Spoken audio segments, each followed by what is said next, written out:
TVS Apache RTR 160 4V 2025 সালের এই শুরুতে এসে বাংলাদেশে 160 সেগমেন্টের যে কয়েকটি বাইক এই মুহূর্তে বাংলাদেশের মার্কেটে অ্যাভেলেবেল রয়েছে, তাদের সাথে যদি কম্পেয়ার করা যায় স্পেসিফিকেশন ও বৈশিষ্ট্যগত দিক থেকে অবশ্যই 4V সেরাদের সেরা।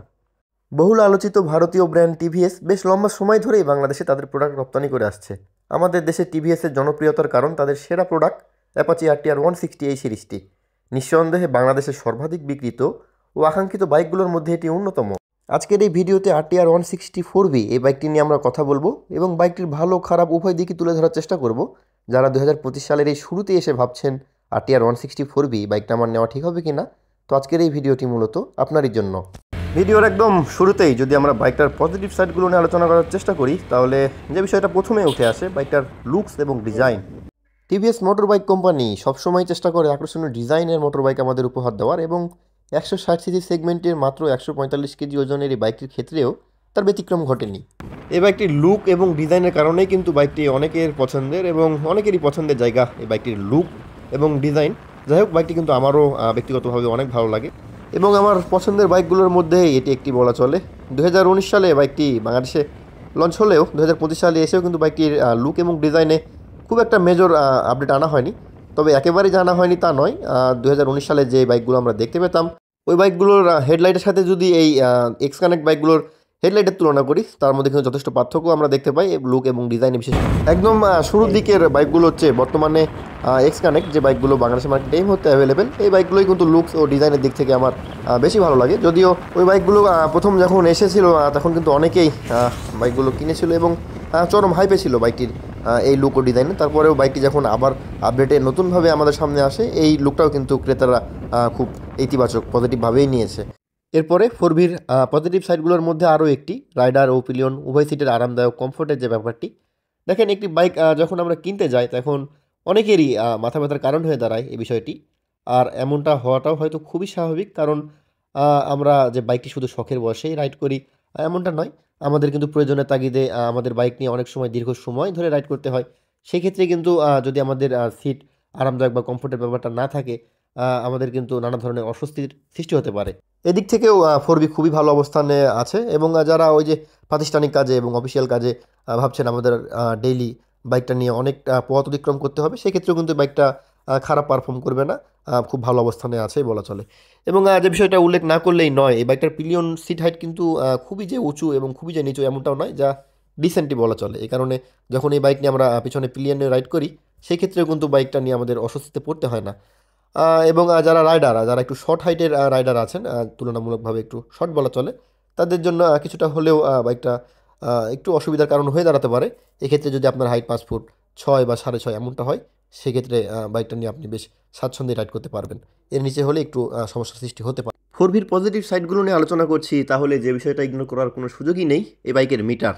ভাই 150, 155, 160 সেগমেন্টের যে বাইকগুলো, যে কোম্পানির বাইকগুলো এই মুহূর্তে বাংলাদেশের মার্কেটে অ্যাভেলেবেল রয়েছে, তাদের মিটারের সাথে যদি এই বাইকের মিটারের কম্পেয়ার করা যায়, এই বাইকের মিটার তো তাদের চেয়ে কোনো অংশে পিছিয়ে নেই, বরং বলা চলে যে হ্যাঁ, তাদের চেয়ে বেশ খানিকটা এগিয়ে আছে। হ্যাঁ, এমনটা বলাটা খুব স্বাভাবিক, কারণ এই বাইকের মিটারে আমরা এক্স কানেক্টেড দেখা পাই, যার কারণে এই বাইকে রাইডের সময় আমরা প্রয়োজনীয় সকল তথ্য ইনফরমেশন বাইকের মিটার থেকে পেয়ে যাই, এবং যা প্রয়োজনীয় নয় তাও পেয়ে যাই। প্রয়োজনীয় নয় বলতে যে একেবারে অপ্রাসঙ্গিক বিষয়বস্তু তা নয়, বরং আরও অনেক অ্যাডভান্স লেভেলের ফিচার্স এই বাইকে সংযুক্ত থাকায় ওইগুলোও কিন্তু আমরা, ওই সুযোগ সুবিধাও কিন্তু আমরা এই বাইকের মিটার থেকে পেয়ে থাকি। তাহলে এই বাইকের মিটার কি একদম 10-এর 10, একদমই পারফেক্ট? আসলে বিষয়টা এমনও নয়। এখন তো এই বাইকের পজিটিভ সাইডগুলো নিয়ে আলোচনা করছি, যখন নেগেটিভ বিষয়গুলো নিয়ে আলোচনা করব নিশ্চয়ই ওই বিষয়টা তুলে ধরবো। শুধু এতটুকু বলে রাখি ভাই, এই বাইকের যারা হেটার্স রয়েছে তাদেরকে কথা বলার সুযোগই তৈরি করে দেয় এই বাইকের মিটার, এবং এই বাইকের মিটারই ভাই এই বাইকে ডুবানোর জন্য যথেষ্ট। অনেকেই এতক্ষণে ভাবছেন যে 4V নিয়ে কথা বলছি, 4V রিভিউ করছি, কিন্তু আসল জিনিসটাই তো বলছি না। হ্যাঁ, বুঝতে পেরেছি অনেকে যে জিনিসটার জন্য ওয়েট করছিলেন।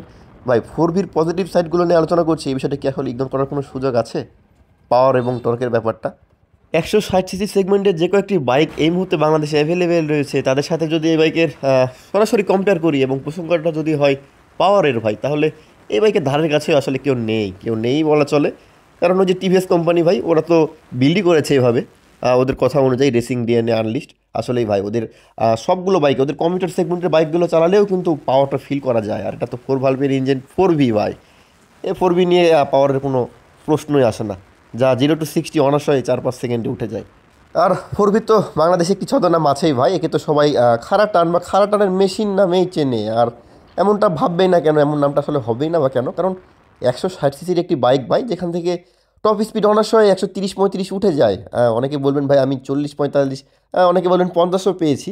আসলে ওই বিষয়টা নিয়ে একটু মিশ্র প্রতিক্রিয়া আছে, কারণ অনেকেরই মতে ফোরবির মিটারে গ্লিচ আছে। আর হ্যাঁ ভাই, ফোরবির মিটার সংক্রান্ত অনেক সমস্যা আছে, এটা সকলেরই জানা। তবে যে বিষয়টা আমরা ক্যাচ করব সেটা হচ্ছে 135-40 160 সিসির বাইকে এটাও তো আসলে ভাই কম না। একটি গাড়িতে 5টা গিয়ার, এই জায়গায় যদি আপনি ওই V3 V4-এর মতো 6টা গিয়ারই পেয়ে যেতেন, তাহলে তো ভাই ওই V3 V4-কেই রেসে কিন্তু এই ফোরবি নিয়ে টক্কর দেওয়া সম্ভব হয়ে যেত। বাইকটির পজিটিভ সাইড নিয়ে আলোচনা করছি, তাহলে বাইকটা কি একদমই পারফেক্ট, বাইকটা কি একদম স্বয়ংসম্পূর্ণ? আসলে ভাই এমনটা কোনো সময় বলা যায় না। কোনো বাইকই আসলে স্বয়ংসম্পূর্ণ বা পারফেক্ট নয়, প্রত্যেকটা বাইকেরই সুবিধা অসুবিধা সবই আছে। এবং হ্যাঁ, ত্রুটি বিচ্যুতি অবশ্যই আছে। এই বাইকের ক্ষেত্রেও তাই। এই বাইকের নেগেটিভ সাইডগুলো নিয়ে যদি আলোচনা করি ভাই, তাহলে যে বিষয়টা আসলে ওই যে শুরুর দিকে আলোচনা করার সময় ছেড়ে দিয়েছিলাম, বাইকের মিটার। ভাই বিশ্বাস করেন, এই বাইকের মিটার এই ফোরবি ইউজারদেরকে যথেষ্ট প্যারা দেয় ভাই। এবং প্রতিনিয়তই বিশেষ করে মিটারের গ্লিচ, অনাকাঙ্ক্ষিত সব সমস্যা এই রাইডারদেরকে ফেস করতে হয়। তা রাইডারকে প্রতিদিনই ভাই অস্বস্তিতে ফেলে দেয়। এই সমস্যাগুলোর মধ্যে ধরেন আপনি আপনার বাইকে আজকে ফুল ট্যাঙ্কি তেল ভরেছেন, এমন সময় আপনার কিন্তু তেলের দাগ কিন্তু ফুল শো করা উচিত। কিন্তু আসলে ফোরবির ক্ষেত্রে দেখা যাচ্ছে 2-1 দাগ কম শো করছে, আবার অনেক সময় কম আছে কিন্তু শো করছে বেশি। আবার এই বাইকের গিয়ার ইন্ডিকেটর কিন্তু ভাই মিটারে কিন্তু সঠিক তথ্য প্রদান করতে পারে না ভাই। হ্যাঁ, অনেক সময় আপনার বাইক দেখা যাচ্ছে যে 4 গিয়ারে আছে, শো করছে আসলে 5 গিয়ারে। আবার অনেক সময় 5 গিয়ারই আপনি রেখেছেন কিন্তু শো করছে আসলে 4 গিয়ার। অনেক সময় এমনটাও ঘটে যে বাইক আপনার নিউট্রালের থেকেই বাইক চলছে, আসলে নিউট্রালের থেকে কি বাইক চলা সম্ভব? আসলে ব্যাপারটা এমন নয়। আসলে গিয়ার একটা পরে আছে কিন্তু আপনার মিটারে শো করছে বাইক আপনার নিউট্রালে আছে, যার কারণে কিন্তু আপনাকে প্রতিনিয়তই নানা রকম অস্বস্তিতে পড়তে হয়। এরপরে বাইকের খুবই গুরুত্বপূর্ণ দিক, একটি বাইক যখন আমরা কিনতে যাই তখন যে বিষয়টা আমরা সবচেয়ে বেশি প্রাধান্য দেই, অনেকেই আসলে এই বিষয়টা আমরা লক্ষ্য করি যে বাইকটা আসলে মাইলেজের ক্ষেত্রে কেমন পারফর্ম করে। ভাই এই ক্ষেত্রে কিন্তু ফোরবি আপনাকে সন্তুষ্ট করতে পারবে না। তবে বেশিরভাগ ফোরবি ইউজাররা কিন্তু এই বিষয়গুলো অবগত থেকেই বাইকটা আসলে কেনে। তাদের প্রাধান্যটা থাকে একটু আমাদের বাইকে টপ স্পিড ইনিশিয়াল টর্কের জায়গাটা ভালো হবে, এবং তারা কিন্তু ওই কেন্দ্রিক হওয়ায় তাদের মাইলেজের জায়গাটা কিন্তু আসলে স্যাক্রিফাইস করতে পারে। এবং আপনিও যদি আপনার চিন্তাধারা যদি এই কেন্দ্রিক হয় যে আমার বাইকে একটু টান লাগবে, পারফরমেন্স ভালো লাগবে, টর্ক ইনিশিয়ালের জায়গাটা অবশ্যই ভালো হতে হবে, সেই দিক থেকে আমি মাইলেজের জায়গাটা স্যাক্রিফাইস করতে পারবো, তাহলে ফোরবি হতে পারে ভাই আপনার জন্য ভালো অপশন। তবে আপনার চিন্তাধারা যদি এমন হয় যে না, মাইলেজের ক্ষেত্রেও বাইকের পারফরমেন্স আমার খুবই ভালো লাগবে, তাহলে ভাই এই বাইকটা ইগনোর করা হয়তো আপনার জন্য ভালো হবে। তার কারণ এই বাইকটা যদিও বন্ধুর বাইক, তবে আমি কাছের বন্ধু হয় কিন্তু বাইকটা লং টাইম ইউজ করার সুযোগ পেয়েছি। এবং যা দেখেছি ভাই আমার অভিজ্ঞতা থেকে, এই ফোরবি বাইকটা কিন্তু 30-35 এর ঊর্ধ্বে কিন্তু মাইলেজ আসলেই দিয়ে থাকে না। অনেক সময় কিন্তু বাইকের কন্ডিশন এবং রাইডারের রাইডিং স্কিলের উপর কিন্তু এই মাইলেজের পরিমাণটা কমেও আসে। এরপরে যে বিষয়টি নিয়ে বলতে চাই, বাইকের ব্রেকিং কন্ট্রোলিং সক্ষমতা। আসলে একটি বাইকে তো শুধু ভাই টান টপ স্পিড থাকলেই হবে না, তার নিয়ন্ত্রণ করার সক্ষমতা অবশ্যই বাইকটির থাকতে হবে।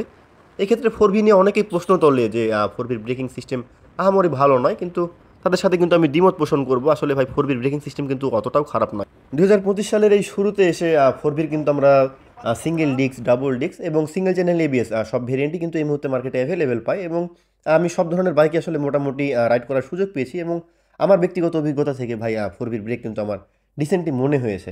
তবে এই বাইকটার ক্ষেত্রে আমার যে বিষয়টা একটু আনইজি ফিল হয় যখন বাইকটা আমি রাইড করি, যেহেতু আমি জিক্সার মোনোটন ইউজ করি ডেইলি, এই বাইকটা কিন্তু টার্নিংয়ের সময় একটু বড় জায়গা লাগে। হ্যাঁ, হ্যান্ডেল বারটা একটু বড়, এবং তুলনামূলকভাবে যখন আমরা কর্নারিং করি একটু জায়গা বেশি লাগে। এবং আরেকটি বিষয়, যে বিষয়টা টিভিএস কোম্পানি একটু নজর দিলেও পারতো, যে সামনের সাসপেনশন, তাদের এর আগে অ্যাপাচি আরটিআর 2V বাইকটার সামনের সাসপেনশনও তুলনামূলকভাবে চিকন ছিল। এবং এই বাইকটাও 150-160 সিসির বাইকগুলোর সাথে যদি কম্পেয়ার করি, এই বাইকটার সামনের সাসপেনশন কিন্তু তুলনামূলকভাবে চিকন, যা একটু মোটা হলে অবশ্যই আমাদের ওই কনফিডেন্স লেভেল কিছুটা হলেও বৃদ্ধি পেত। এছাড়া ফোরবি বাইকটা গুছানো একদম ফুল প্যাকেজ বলা চলে, কারণ এই বাইকটার সাথে যদি অনেক অন্য কোম্পানির বাইকগুলোর কম্পেয়ার করা যায়, তাহলে দেখবেন যে না, টিভিএস কোম্পানি এই দামে যা কিছু দিচ্ছে, হ্যাঁ ভাই তা যথেষ্ট। কারণ অনেক ছোট ছোট বিষয় আছে যা অন্য বাইক কোম্পানিগুলোর ক্ষেত্রে হয় কি, আমাদের আফটার মার্কেট থেকে ইনস্টল করতে হয়, যা এই বাইকে কিন্তু আমরা কোম্পানি কর্তৃক অগ্রিম পেয়ে থাকি, যেমন বাম্পার, সারিকাট, আরও অনেক ছোট ছোট বিষয় আছে যা কিন্তু আমরা কোম্পানি কর্তৃক অগ্রিম এই সুবিধাগুলো পেয়ে থাকি। পরিশেষে যদি এমন প্রশ্ন করা হয় যে বাইকটা আসলে কাদের জন্য আমার নেওয়া ঠিক হবে কিনা এবং ভ্যালু ফর মানি হচ্ছে কিনা, তাহলে এমন প্রশ্নের উত্তরে আমি বলতে চাই, দেখেন, বাইকটা আসলে আপনি নেবেন, এবং আপনাকে অবশ্যই কিছু বিষয় লক্ষ্য করতে হবে যে আপনার প্রয়োজন এবং চাহিদাকে আসলে বাইকটা আসলে ফুলফিল করতে পারছে কিনা। যদি আপনার চাহিদাটা হয় ওই কেন্দ্রিক যে আমার একটু বেটার পারফরমেন্স লাগবে, টার্ন লাগবে, টপ স্পিডের জায়গাটা অবশ্যই ভালো হওয়া লাগবে, তাহলে এই বাইকটা হতে পারে আপনার জন্য ভালো অপশন। তবে যদি আপনার চিন্তাধারা মাইলেজ কেন্দ্রিক হয়, তবে এই বাইকটা ইগনোর করে বিকল্প কোনো অপশন খোঁজা হয়তো আপনার জন্য বেটার হবে। তো এই বাইকটা আসলে ভ্যালু ফর মানি হচ্ছে কি না, এমন প্রশ্নের উত্তরে বলতে চাই 2019 থেকে এ যাবৎ এই বাইকটার প্রাইসে কিন্তু আমরা অসংখ্যবার পরিবর্তন হতে দেখেছি। অনেক সময় বাইকটার প্রাইস বেড়ে গেছে, অনেক সময় আবার কমতেও দেখেছি। তবে বর্তমানে 2025 সালে এসে এই বাইকটার বাজার মূল্য যে দামে আমরা বাইকটা পাচ্ছি, তা যদি অন্য অনেক বাইক কোম্পানি এই সেগমেন্টের যে বাইকগুলো রয়েছে তাদের সাথেই যদি এই বাইকের কম্পেয়ার করি, তবে বলা যায় যে হ্যাঁ, বাইকটা এখনও ভালো অবস্থানেই আছে। তো এই ছিল আজকের মতো 4V বাইকটা নিয়ে। ভাই 4V এই বাইকটা নিয়ে বলতে গেলে আসলে বলার শেষ হয় না, তবুও তো ভিডিওটা আসলে শেষ করতেই হয়। সেই দৃষ্টিকোণ থেকে সংক্ষেপে এই বাইকটির ভালো মন্দ খারাপ দিক তুলে ধরার চেষ্টা করেছি। জানি না কতটুকু সম্ভব হয়েছে বা আমি সক্ষম হয়েছি, তবে চেষ্টা করেছি। আর এই 2025 সালের শুরুতে এসে যারা এই বহুল আলোচিত বাইক 4V নিতে যাচ্ছেন, আশা করছি ভিডিওটা তাদের জন্য কিছুটা হলেও হেল্পফুল হবে। তো আজকের মতো এখানেই বিদায় নিচ্ছি। আল্লাহ হাফেজ।